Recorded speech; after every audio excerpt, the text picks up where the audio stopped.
les îles flottantes et leur crème anglaise gourmande.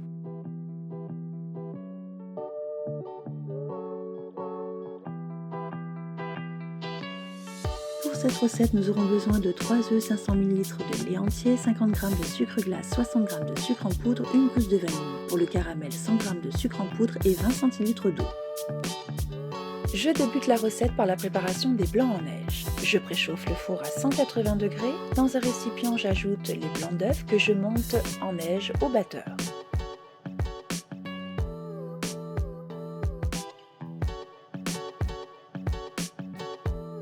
Quand la texture devient mousseuse, j'ajoute le sucre glace et je bats jusqu'à obtenir une texture bien ferme. Je confectionne grossièrement les îles dans des ramequins allant au four.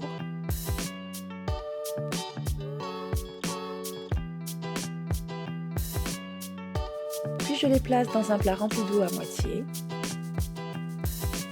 et les fais cuire à 180 degrés pendant 8 minutes à bain-marie. La crème anglaise. Dans une casserole sur feu moyen, je verse le lait. J'ajoute les graines de vanille et leur gousse.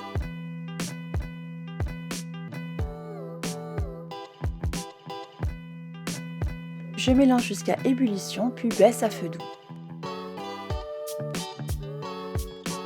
Et je laisse infuser 5 minutes. En attendant, dans un plat à part, j'ajoute les jaunes d'œufs,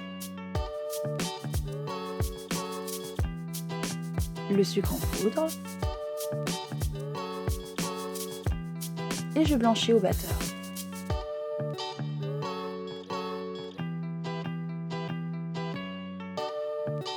Une fois blanchi, je verse la moitié du lait chaud et je mélange. Puis réintègre cette préparation au reste du lait dans la casserole. De nouveau à feu moyen, je ne cesse de mélanger jusqu'à obtenir une crème plus épaisse.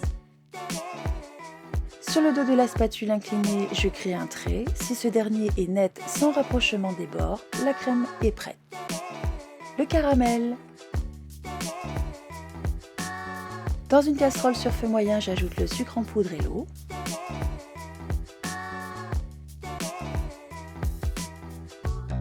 Et je laisse le caramel se colorer.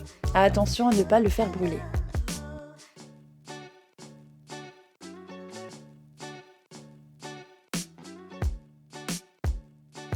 Le montage. Une fois les blancs cuits, je nappe de crème anglaise.